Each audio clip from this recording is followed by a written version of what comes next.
President Biden trying to make the case that the economy is in good shape after a supply crisis and inflation took a huge bite out of his approval numbers. Biden rolling out a new plan to fight off rising prices at the gas pump by releasing 50 million barrels of oil from our strategic petroleum reserves. Today, I'm announcing that the largest ever release from the U.S. Strategic Petroleum Reserve to help provide the supply we need as we recover from this pandemic. I also want to briefly address one myth about inflated gas prices. They're not due to environmental measures. My effort to combat climate change is not raising the price of gas or increasing its availability. And Energy Secretary Jennifer Granholm being criticized for the answer to this question. There are various figures about this, so I'm curious if you know, how many barrels of oil does the U.S. consume per day? I don't have that number in front of me, sorry. Dana, Yeah.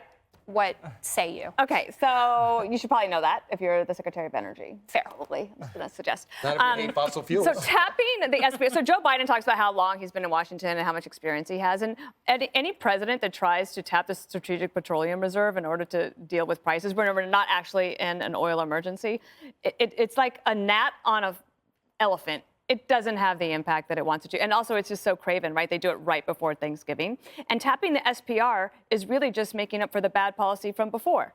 So canceling Keystone, canceling oil and gas leases, discouraging investment, not allowing ANWR to go through. So then you have to tap the SPR, which is not going to do anything. And you get through Thanksgiving, and they're just like basically hoping that it all goes away. It was the same thing with the eviction moratorium. That wasn't working out. The money wasn't going out the door. So then they had to figure out other policy. And then they had to go to the courts, and they basically get saved by the courts and told they can't do that. Or they're driving up inflation with bad policy. And now they're like, oh, wait, now what are we going to do because of inflation? So it's like one thing after another. But the other thing about Jennifer Granholm, the secretary, is yesterday, and she's not the only one, the administration's position on this has been higher gas prices are the price that all of us are going to have to pay so that we can transition to a cleaner fuel for the climate. That's what they've said. So she said that yesterday. Today, she's in the briefing room saying, this is a very serious issue. It affects all low-income families. We're going to get on top of it. So somebody called her between yesterday and today when they realized that their polling is so bad on this. Just now, there was a poll that said that 77% of people say they notice inflation and 57% of them blame Joe Biden. Whether that's fair or not, that's the reality that they're living in. Well, to that point, Jesse, there's another poll out that for 54% of Americans, the raising gas and grocery prices are a major concern. So that's the highest level of concern for them. Joe doesn't seem very concerned, does he? He, I guess, wants higher prices. He said it. It makes it easier to transition to green. He just doesn't want to pay a political price for the high gas prices. So they do this silly release, which does nothing. It's like, what do we consume, Dagan? 20 million barrels a day? And he releases 50 million? That's like your mother. Oil went up today. It did? Okay, so there you go. Bingo. That is like your mother Paul. asking you to bring over something for Thanksgiving and you show up with 2 Triscuits. I love it. What is that? What is that going to do?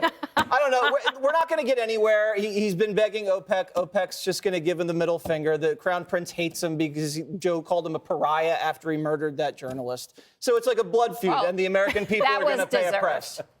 Hey, you know what? He's taking it out on the American people. Better than calling Kyle Rittenhouse a white supremacist. Okay.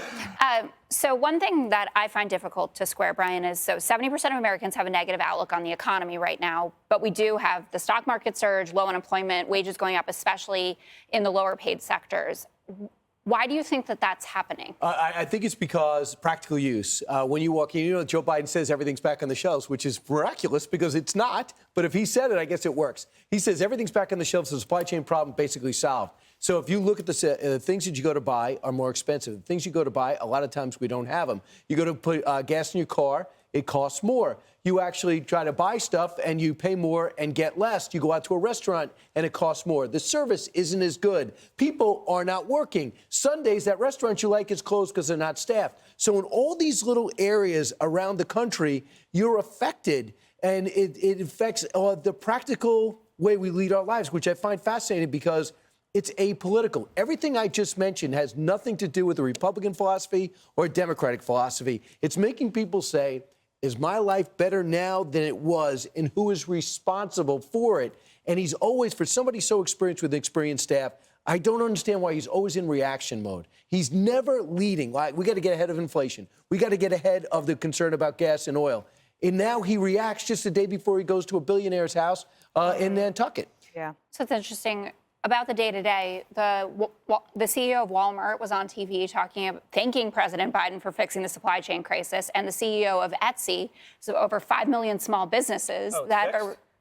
Yeah, he said this was a better year than last year. What do you make of that? Well, Walmart's big enough that, one, it fixed its own problem because they were able to lease their own ships to make sure their stores were stocked. They're saying out loud, don't worry about the stores, the shelves being empty, because they don't want to discourage people from coming to shop. They're never going to tell you, oh, things are not in stock.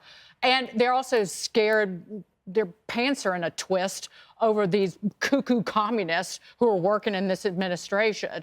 So that's the political calculation on behalf of Walmart.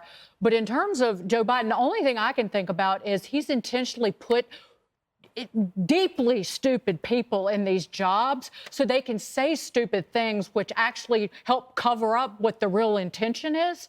Because if they screw up and tell you the truth, thank them for that if they make a mistake, like Jen Granholm. But I was reading Kyle Bass on Twitter. He was just working down the numbers that the world, because it's a global commodity, it consumes 100 million barrels per day. So we release 50 million barrels from the Strategic Petroleum Reserve. Kyle Bass, it's a rounding error. Expect $100 oil, $5 a gallon for gasoline for years to come because of the damage that Biden has done. 18 this year. 18 a day. Okay. 18. Yeah, We gotta go. 20 million in refined product, I think.